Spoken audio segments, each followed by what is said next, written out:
It's interesting. Absolutely.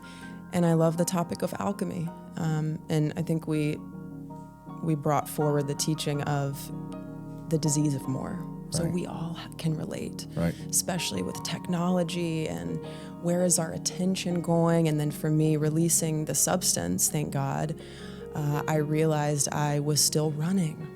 And every day, how can I come back into my body and not numb, to actually expand capacity to feel?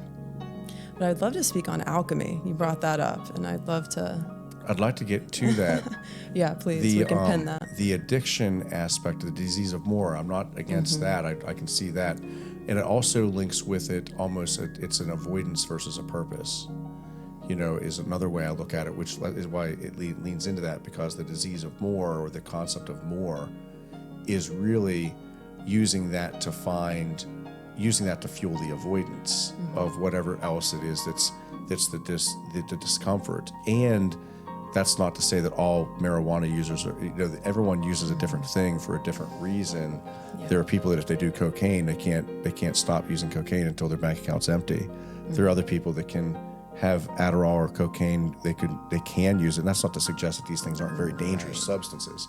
Just that this concept of absolute totality of a decision or judgment about a thing without opening mind. So I just love your concept of that with the more, and I like to put that with my concept of the avoidance and kind of how those two mix together. Yeah. So I think people that have gone through those kind of like self-thought, there's a lot of people, when I first started going to therapy, I was very concerned with whether or not I was exhibiting alcoholism traits, right? And so when I first started getting into just this concept of how the hell do I stop wanting to, like, how can I make it less dangerous in my mind, right?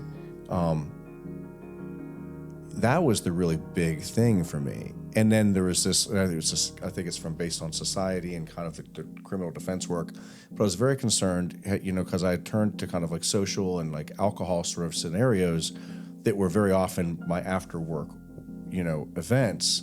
However, the question is, at what point in time, this label of alcoholism or addict, and I'm very against these labels because it then like shuts down more. So I guess I'm saying all of this to kind of preface the conversation that we actually want to have, and that's, can we drop into the concept of alchemy without the kind of the voodoo stuff, I think, that people, or woo-woo stuff that other people are just unable to kind of get there. It's like just too big of a chasm. Can you describe it differently without that word? Even if it's not necessarily the definition, Yeah, layman's terms. Get simple with it. Potentially. Okay, great. Maybe not. Let's layman. do it. Yeah. Okay. But is there three other ways we can think about it? Yeah, Let's totally. see if we work on it. Yeah. What you got? To me, it is a death of the old, just like winter. So it is a dying off of an old personality, a dying off of an old pattern. So alchemy means transformation. It's not woo-woo in essence. Right. And the butterfly is the greatest symbol of alchemy that I have found. You go in, and people do this when they go into recovery as well. They go into a safe, secure place when they choose to, and hopefully that can be an amazing, helpful piece. Right. You go into a safe place, and we can cuss on here, right? Okay. And you break the hell apart. You question everything.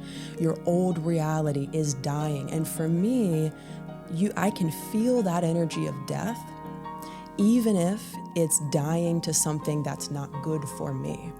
So there is this really intense dying off and this questioning and this, the butterfly turns into goop, and it just, everything is up in question. Who am I? What are my beliefs?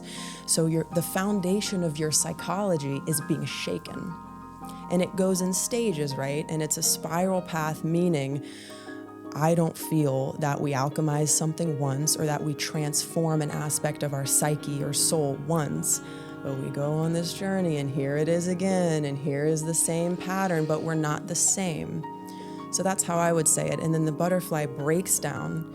And I learned that if you try and get a butterfly out of the cocoon, it dies, right? So it needs to hit the resistance of the cocoon. So there's that point of strengthening and breaking into a new level. That's the piece of when it's the absolute worst, you are seconds from a breakthrough. And then you come out as a different being.